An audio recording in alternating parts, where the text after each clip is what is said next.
ডিনারে মাত্র 10 মিনিটে রুটি পরোটার সাথে কিছু বানিয়ে নিতে চাইলে এই রেসিপিটা ট্রাই করতে পারেন। নমস্কার বন্ধুরা, রূপা সিম্পল অ্যান্ড ডেলি লাইফে আপনাদের সবাইকে অনেক অনেক স্বাগত। আমার আজকের রেসিপি পনির ভুজিয়া। এটা খেতে যেমন সুস্বাদু তেমনই কিন্তু বানিয়ে নেওয়াও খুবই সহজ, একদম ঝামেলাবিহীন দারুণ স্বাদের একটা রেসিপি। একঘেয়ে পনিরের রেসিপি না খেয়ে একবার ট্রাই করে দেখতে পারেন, সময় ও পরিশ্রম দুটোই বাঁচবে। তাহলে চলুন বন্ধুরা, রেসিপিটা শুরু করার যাক। ভালো লাগলে একটা লাইক, কমেন্ট, শেয়ার ও সাবস্ক্রাইব করে আমার পাশে থাকবেন।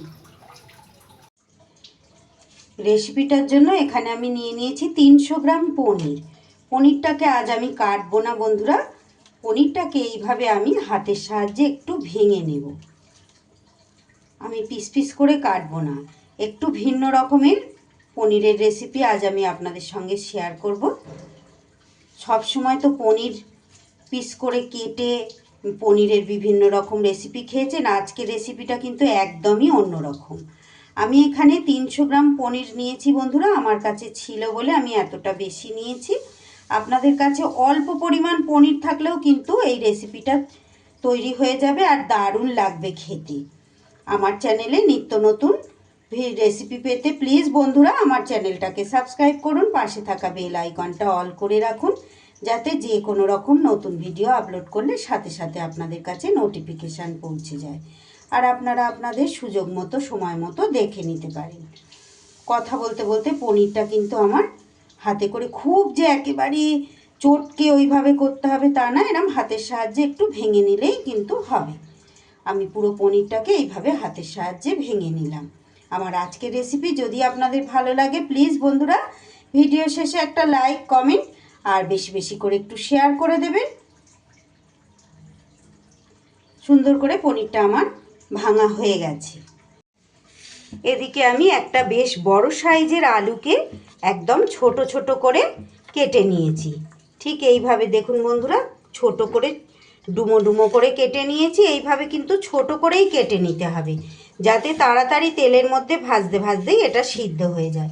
তারই সাথে মাঝারি সাইজের একটা পেঁয়াজকেও ছোট করে কেটে নিয়েছি, আর এখানে ঝালের জন্য 3টে কাঁচা লঙ্কাকে আমি কুচো করে নিয়েছি। এইবার রেসিপিটা শুরু করার জন্য গ্যাসে আমি বসিয়ে দিয়েছি একটা ননস্টিকের তাওয়া, সরি বন্ধুরা, ননস্টিকের কড়াই বসিয়ে দিয়েছি। কড়াইতে আমি 2 টেবিল চামচের মতো রাইস ব্র্যান অয়েল দিয়ে দিলাম। তারই সাথে দিয়ে দেব 2 টেবিল চামচ ঘি। আপনারা এটা শুধু তেল দিয়েও কিন্তু এই রেসিপি করতে পারেন, অবশ্যই এটা সাদা তেল দিয়ে করতে হবে। আমার এখানে পনিরের পরিমাণটা বেশি আছে, তাই আমি একটু তেল আর ঘিয়ের পরিমাণটা বেশি দিয়েছি বন্ধুরা, আপনারা আপনাদের পরিমাণ মতো দেবেন। এখানে ফোড়নে দিয়ে দিলাম আমি একটা তেজপাতা আর গোটা গরম মশলা অল্প পরিমাণ আর একটু সাদা জিরে।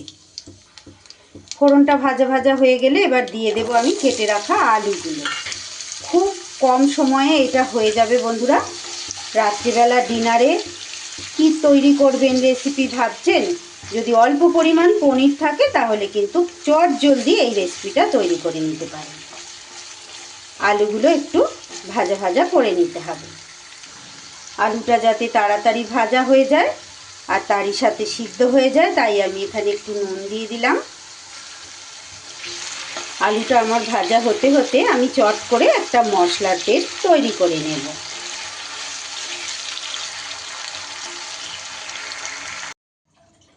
মশলার জন্য মিক্সির বাটিতে নিয়ে নিচ্ছি আমি 1 চামচ চাল মগজ, 1 টেবিল চামচ পোস্ত আর ওই চামচেরই 1 চামচ নিয়ে নিলাম সাদা তিল। আমি এখানে স্বাদটাকে বাড়িয়ে তোলার জন্য 3 রকম উপকরণ এখানে ব্যবহার করলাম বন্ধুরা। আপনাদের কাছে যদি হাতের কাছে এগুলো না থাকে, শুধুমাত্র পোস্ত দিয়েই কিন্তু আপনারা এই রেসিপিটা তৈরি করে নিতে পারবেন। আগে শুকনো অবস্থায় একটু ঘুরিয়ে নিয়ে তারপর জল দিয়ে একটা মিহি পেস্ট তৈরি করে নেব। এদিকে আলুটাও কিন্তু আমার বেশ সুন্দর করে অনেকটাই ভাজা হয়ে গেছে, তারই সাথে দেখুন বন্ধুরা আলু কিন্তু আমার নরমও হয়ে গেছে। এই পর্যায়ে এখানে আমি কেটে রাখা পেঁয়াজটা দিয়ে দিলাম আর তারই সাথে দিয়ে দেব একটা ছোট করে কেটে নেওয়া টমেটো। এবার পেঁয়াজ আর টমেটোটা দিয়েও আবারও একটু ভাজা ভাজা করে নিতে হবে। পেঁয়াজ আর টমেটোটা আমি 1.5 থেকে 2 মিনিটের মতো এইভাবে নাড়াচাড়া করে নিয়ে কাঁচা গন্ধটা চলে যাওয়ার পরই এখানে আমি দিয়ে দিচ্ছি 1 চামচ কাশ্মীরি লঙ্কার গুঁড়ো। আমি এখানে কোনো রকম হলুদ ব্যবহার করব না বন্ধুরা, এটা কালারের জন্য দিচ্ছি, একদম অপশনাল। এখানে আপনারা কাশ্মীরি লঙ্কার গুঁড়ো না দিয়ে যদি চান একটু হলুদ গুঁড়োও কিন্তু দিতে পারেন। লঙ্কা গুঁড়োটা দিয়ে আর একটু নাড়িয়ে চাড়িয়ে নেব। আমার চ্যানেলে নতুন বন্ধু পুরনো বন্ধু সব বন্ধুদের জন্য অনেক অনেক ভালোবাসা, অনেক শুভকামনা, আর তারই সাথে অসংখ্য ধন্যবাদ বন্ধুরা সবাইকে আমার রেসিপিগুলো এইভাবে ভালোবেসে দেখার জন্য। লঙ্কার গুঁড়োটা দিয়ে একটু নাড়িয়ে চাড়িয়ে নিয়ে এইবার আমি মশলার পেস্টটা দিয়ে দেব।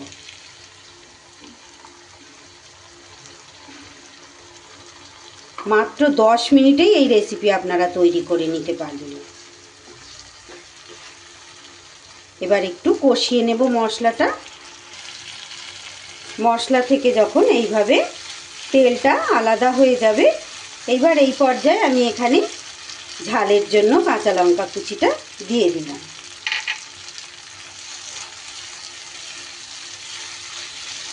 একটু নাড়িয়ে চাড়িয়ে মিশিয়ে দিয়ে, আলু কিন্তু একদম আমার সিদ্ধ হয়ে গেছে, দেখে নিশ্চয়ই আপনারা বুঝতে পারছেন। এই কারণেই আলুর টুকরোগুলোকে কিন্তু ছোট করে আমাদের কাটতে হবে।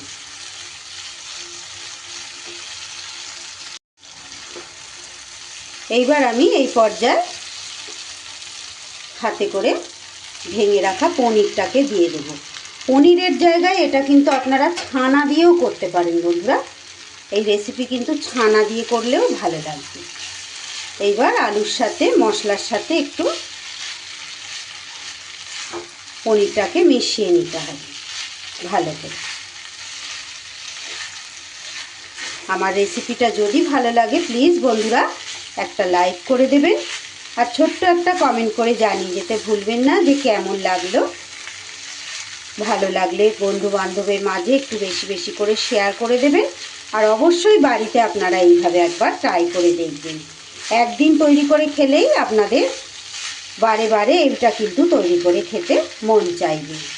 খুব সুন্দর, খুব লোভনীয় পনিরের এই ভুজিয়া, ভীষণ লোভনীয় হয় খেতে বন্ধুরা। পনির তো সবসময় আপনারা মানে কেটে টুকরো করে ওইভাবে বিভিন্ন রকমের রেসিপি তৈরি করে খান, কিন্তু এইভাবে একবার খেয়ে দেখবেন, দুর্দান্ত লাগে এর স্বাদ। এইবার আমি এই পর্যায়ে এখানে দিয়ে দেব একটু চিনি।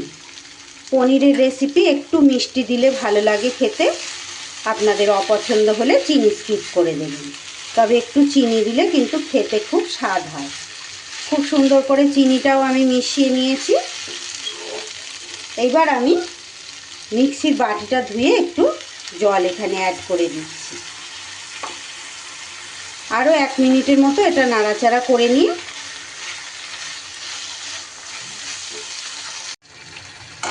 এবার এটার মধ্যে আমি একটু জল দিয়ে দিলাম। খুব বেশি জল দেব না, তবে একটু পরিমাণ মতো দেব, এটা একটু মাখা মাখা টাইপের হবে। কত সুন্দর দেখতে হয়েছে দেখুন বন্ধুরা, খেতেও কিন্তু দারুণ সুন্দর হয় পনিরের এই ভুজিয়া, ভীষণ লোভনীয়, দারুণ টেস্টি। এটা কিন্তু রাতে রুটি পরোটার সাথে ভীষণ ভালো লাগবে। এবার আমি গ্যাসটা কমিয়ে একটু ঢাকা দিয়ে 2 মিনিট এটা রান্না করে নেব।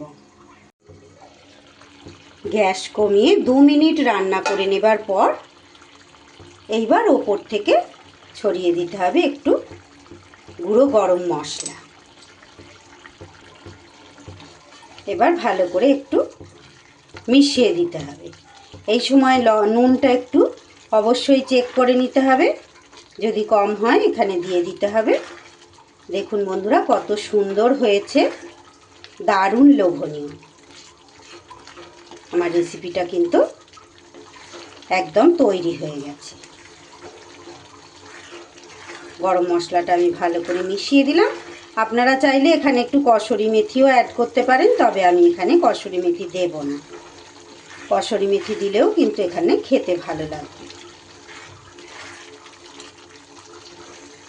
এইভাবে 5 মিনিট আমি রেস্টে রেখে দেব, তারপর পরিবেশন করব। একটা পাত্রে আমি সার্ভ করে দিলাম। এবার গরম গরম রুটি বা পরোটার সাথে পরিবেশন করে দেব। চাইলে এটা ভাতের সাথেও কিন্তু খেতে পারবেন।